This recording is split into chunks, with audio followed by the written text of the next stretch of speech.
Colosenses capítulo 1, versículo 15. Bueno, como saben, estos días se está celebrando, ¿cierto?, la Semana Santa, una fecha que muchas veces se usa como excusa para esconder huevitos.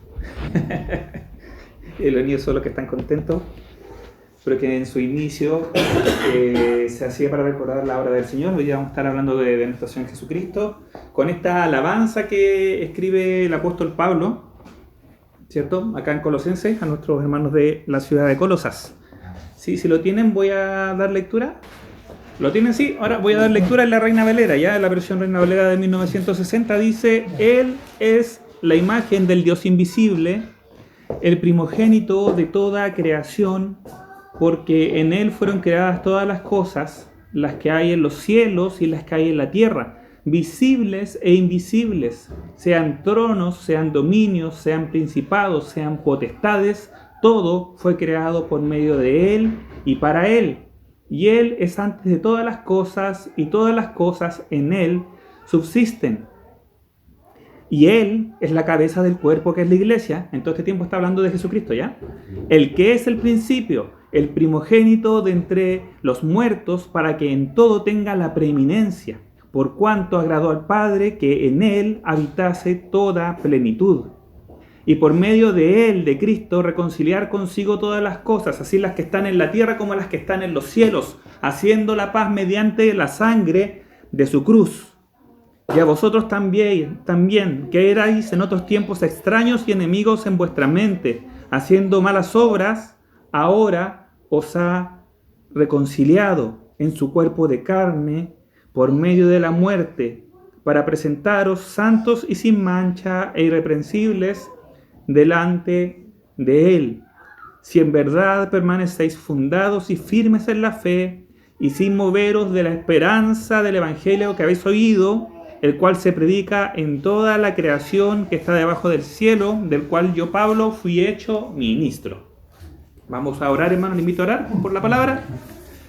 Señor, Padre nuestro, te damos gracias por tu palabra, te damos gracias porque tú la has guardado, Señor, a través de los siglos, Señor, a través de los países, a través de guerras, Señor, de persecuciones, de tantas personas que han tratado de destruir la Biblia, Señor, para que hoy día nosotros acá, Señor, en La Serena, Señor, en el otro lado del mundo, Señor, de allá de donde se escribió esto, podamos estar leyéndola, Señor, y aprendiendo de ti, aprendiendo de lo que tú quisiste dejar para nosotros a través del apóstol Pablo.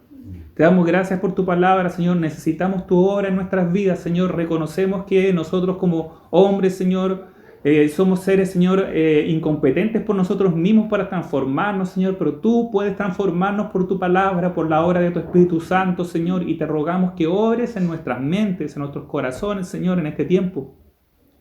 Rogamos, Señor, tu obra especial en la vida de cada uno de los que estamos oyendo hoy día tu palabra. Lo necesitamos, Señor, dependemos de ti, Señor, dependemos completamente de tu obra, de tu Espíritu Santo, de tu poder en acción, Señor, en nuestras vidas. Necesitamos que tu evangelio, Señor, sea revelado en nuestras vidas, Señor, que podamos mostrarte a ti y a otros también, Señor. Transforma nuestras vidas, corrígenos. Señor, si estamos caminando por un camino incorrecto, Señor, convéncenos, Señor. Si estamos, Señor, equivocados en nuestra mente respecto a algo, muéstranos, Señor, tu camino, que sea lámpara, Señor, a nuestros pies para mostrarnos qué camino tenemos que seguir. Te necesitamos tu obra, Señor. El salmista pedía, por favor, Señor, hazme entender tus mandamientos. Y te pedimos eso para nosotros, Señor. Te lo rogamos, Señor, humildemente. Creemos que tú eres capaz, Señor, de obrar en nuestras vidas, Señor. Creemos que tú, como guardaste la palabra para que llegara a nosotros, Señor, nos permites hoy día poder ir ante ella, Señor, y ante ti humildemente a escuchar tu voz, Señor.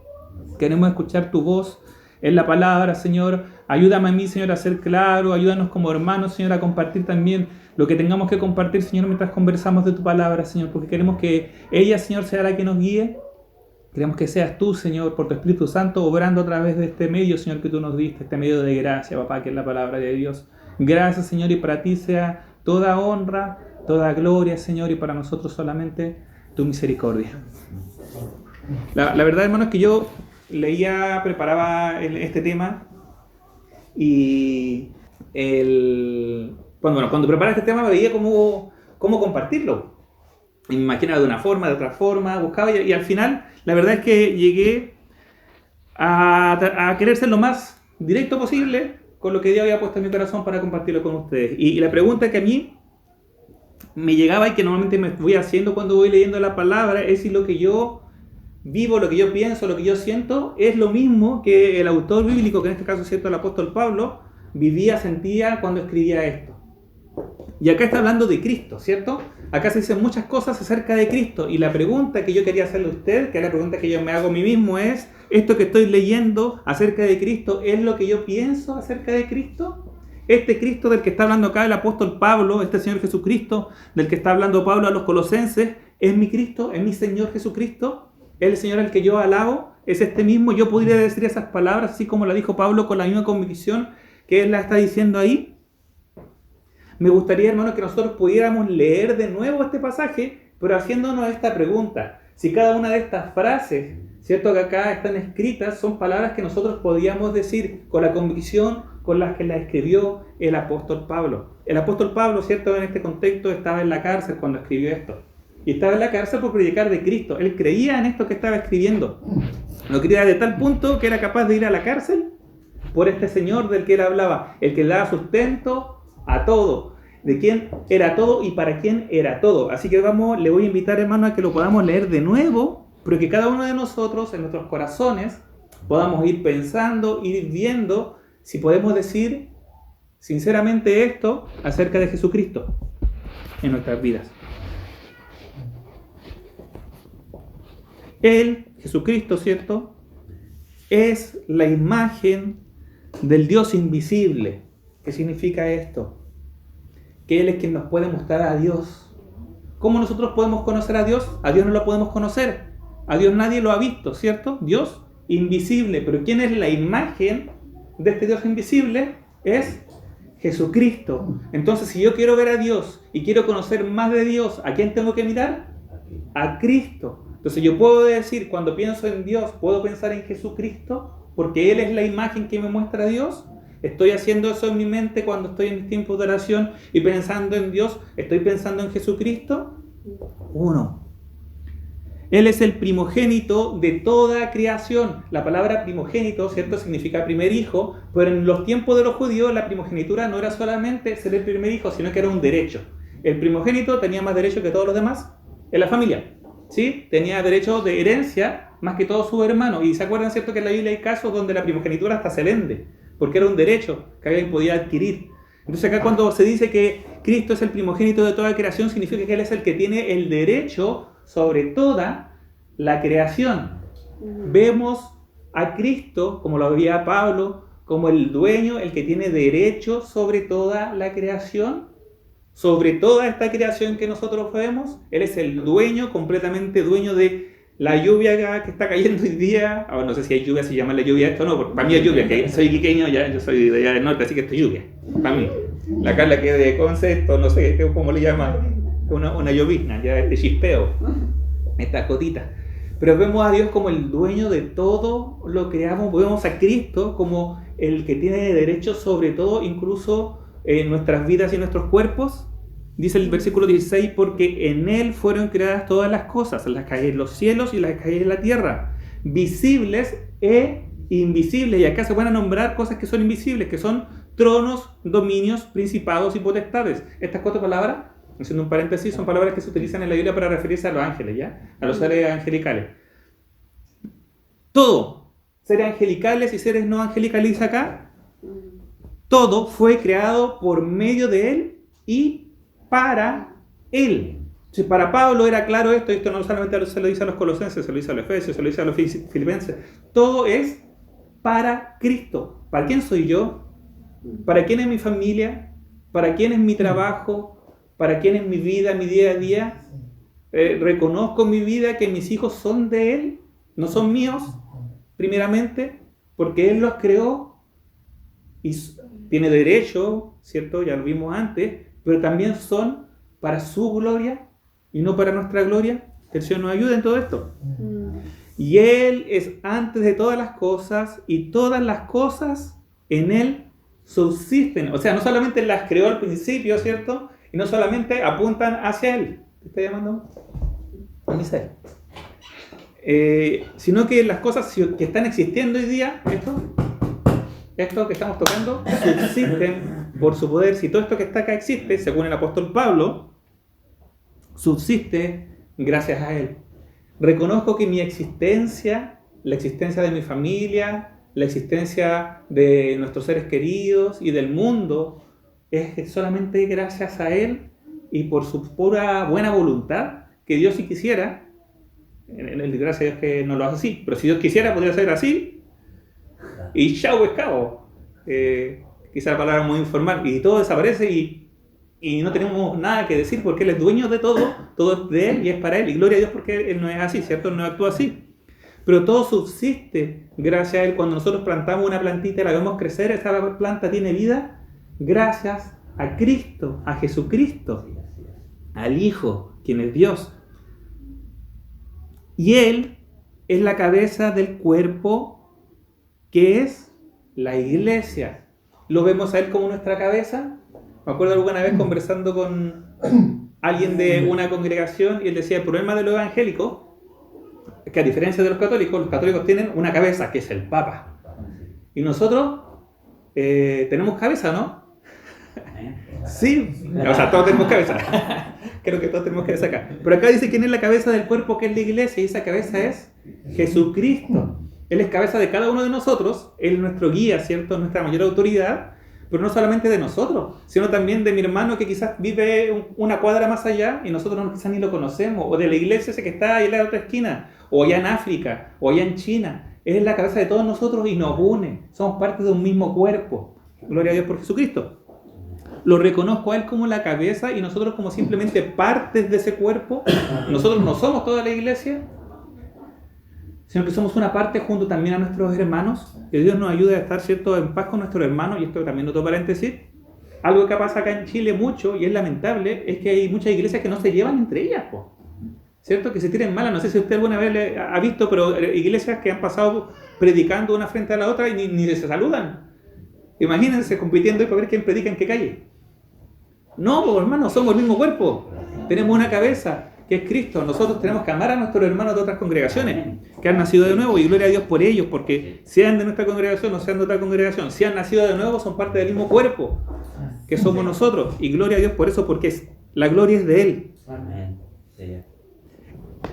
El que es el principio, el primogénito de entre los muertos, para que en todo tenga la preeminencia. Jesucristo fue el primer resucitado y glorificado y que ascendió a la presencia de Dios de todos nosotros. Según la palabra, todos nosotros, ¿cierto?, vamos a resucitar. Bueno, si es que morimos, si es que Cristo no viene antes y llegamos a morir, vamos a ser resucitados y luego transformados. ¿Pero en qué se basa nuestra confianza? En que Cristo fue el primero. Él lo hizo primero, Él resucitó. Ese primer día, por primera vez, fue el primero que resucitó de esta forma, porque hubieron otros resucitados antes, como ya hablamos con Carlita, ¿cierto? Pero no fueron glorificados, pero Jesucristo sí. Y nuestro camino es seguir el camino de Él. Seguimos sus pasos. Lo vemos a Él, esa es nuestra esperanza, esa es mi confianza, que como Él resucitó, si yo llego a morir, voy a resucitar junto con Él, como Él fue resucitado. Él es mi esperanza. Y me perdí. Para que en todo tenga la preeminencia, 19. Por cuanto agradó al Padre que en Él habitase toda plenitud. Entiendo que en Cristo está toda la plenitud, está todo lo que nosotros necesitamos para estar en paz con Dios y para poder conocer a Dios. En Cristo nosotros lo podemos encontrar todo aquello. ¿Lo vemos a Él como pleno o necesitamos algo más? Porque la verdad es que todo Colosenses fue escrito en respuesta a problemas, ¿sí? Diferentes problemas que hacían que Jesucristo no fuera suficiente. El problema que tenían los Colosenses por diferentes motivos es que habían entrado falsas enseñanzas, y estas falsas enseñanzas decían que Cristo no era suficiente. Era Cristo y la circuncisión. Cristo y un conocimiento especial. Cristo y, la celebración de las fiestas. Siempre era Cristo y algo más. Cristo no alcanzaba. Entonces Pablo trata de ser lo más explícito en decir: Cristo es todo, Cristo es pleno y no necesitamos nada más. No necesitamos circuncidarnos, no necesitamos hacer obras para estar en paz con Dios. Las obras son consecuencia de estar en paz con Dios. Es como al revés la cosa. Las obras no vienen para llevarnos a estar en paz con Dios, sino que estar en paz con Dios nos lleva a hacer obras que honren a Dios. Volviendo al tema, ¿cómo veo a Cristo? Por este Cristo yo sería capaz de estar en la cárcel, como lo estaba haciendo Pablo en este momento cuando estaba escribiendo. Por este Cristo sería capaz de ser perseguido, como parece la bienaventuranza, bienaventurados los que son perseguidos. Porque parece que este Cristo, el Cristo del que habla Pablo, es un Cristo que se lo merece. 20 dice, y por medio de Cristo y por medio de Él reconciliar consigo todas las cosas, así las que están en la tierra como las que están en los cielos, haciendo la paz mediante la sangre de su cruz. Veo a Cristo como quien me puede poner en paz con Dios, el que me reconcilia con Dios. Veo a Cristo como el que me pone en paz con Dios. Hay algo que ha entrado en muchas iglesias, hermanos, que es como una visión perfeccionista, donde creemos que para estar en paz con Dios tenemos que ser perfectos nosotros, no fallar nunca. Y la verdad es que la Biblia lo dice, nosotros no somos fieles, Él permanece fiel. Cuando nosotros somos infieles, si podemos estar en paz con Dios y acercarnos a Dios, es porque Él es perfecto y por su gracia y misericordia. Y Él a nosotros nos llamó siendo pecadores, conociéndonos y viéndonos llenos de pecado. Él nos llamó. Ahora, nosotros entendemos que si estamos en paz con Dios no es por nuestra virtud, sino por su virtud, por su gloria. Y a vosotros también, dice el 21, que erais en otro tiempo extraños y enemigos en vuestras mentes, haciendo malas obras. Ahora os ha reconciliado en su cuerpo de carne por medio de la muerte, para presentaros santos y sin mancha e irreprensibles delante de Él. Según la palabra, por la obra de Cristo, nosotros, no por nuestra obra, por la obra de Cristo, nosotros vamos a ser presentados santos y sin mancha e irreprensibles delante del Padre. Por la obra de Cristo, nosotros vamos a ser presentados, no por nuestras obras, porque nuestras obras jamás van a ser capaces de hacernos presentarnos como santos y sin mancha, porque nosotros ya pecamos, ya hemos fallado, ya no lo hemos logrado. Pero Cristo no falló, y Él dio su vida y pagó el precio por nuestra paz.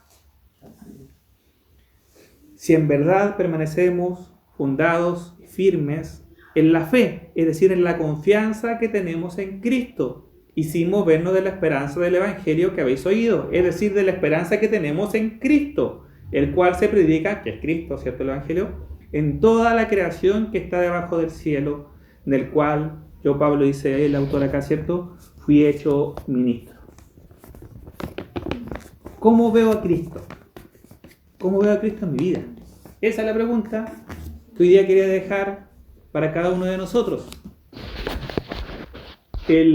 Como dije, el libro de Colosenses fue escrito para responder a una serie de problemáticas que se habían presentado en la iglesia de Colosa. Colosa era una ciudad súper pequeña en el tiempo que fue escrita esta carta. Probablemente la iglesia de Colosas no era una iglesia grande, pero el apóstol Pablo sentía una carga al ver que están entrando estas falsas enseñanzas. Pero el apóstol Pablo sentía una carga tan grande que mandó esta carta, ¿cierto?, a la iglesia de Colosas, y que también para que fuera compartida con la Odisea, que era una ciudad que estaba cerca. Y no solo eso, sino que se quedó con Epafras, que era uno de los líderes de la iglesia de Colosas, compartiendo con él, ahí en Roma, en la cárcel, siguiendo enseñándole para que él estuviera preparado para poder explicar y resolver todas las problemáticas que habían en Colosas. No quiero entrar a explicar cada una de esas problemáticas, pero tenían que ver, como dijo mi hermano Rodrigo, la respuesta tenían que ver con que Cristo no era suficiente. Entonces, la pregunta para nosotros es, ¿Cristo es suficiente para saber que estamos en paz con Dios? La obra de Cristo, cuando Cristo dijo consumado es, ¿cierto?, ahí en la cruz, es suficiente para nosotros. Su resurrección nos muestra lo suficiente que es Cristo para ponernos en paz con Dios, porque no hay mayor problema que puede tener el hombre que no estar en paz con Dios. Por eso, por ejemplo, en Colosenses, Pablo dice, pongan la mira en las cosas de arriba. Si nosotros ponemos la mira en las cosas de acá de la tierra, obviamente vemos un montón de problemas, pero cuando miramos para arriba, vemos que estamos en paz con Dios, el Señor de todo. Y la pregunta nuevamente es, ¿Cristo ¿Cómo veo a Cristo? Él es dueño de todo. Esto es dueño de todo lo que yo tengo. Es dueño incluso de mi vida. Es dueño de los míos. Es dueño incluso de mi cuerpo. Es Cristo en quien subsiste todo. Por Él existo yo. Por Él existen los míos. Es Cristo mi cabeza. Y los que somos parte del cuerpo de Cristo somos su cuerpo, no solo nosotros, sino también mis hermanos de otras congregaciones, a los que quizá ni conozco, pero algunos sí los conocemos. Es Cristo el primer resucitado y glorificado, quien asegura que nosotros también vamos a resucitar y ser transformados como Él. Es mi esperanza, Él es mi seguridad de ser resucitado si llego a morir, porque puede ser que cualquiera de nosotros un día de esto muera. Puede ser. Somos seres mortales, ¿cierto? Puede ser que nosotros salgamos, yo siempre pongo ejemplo de muerte, puede ser un ejemplo de eso. Nunca ha pasado por si acaso, hermano, así que tranquilo, ya. Lo he hecho miles de veces el mismo ejemplo. Puede ser que nosotros salgamos acá afuera, tomemos el auto para ir al centro y choquemos y morimos todos. Nuestra confianza está en que nos vamos con el Señor y que cuando llegue el día del Señor vamos a ser levantados y ahí nos vamos a ver de nuevo y nos vamos a abrazar y vamos a decir, hermano Rodrigo, no lo veo del último culto. Hermano Buenaventura, gloria a Dios porque estamos aquí por la gracia de Dios, porque Cristo pagó el precio. Puedo confiar en que por medio de Cristo tengo paz con Dios.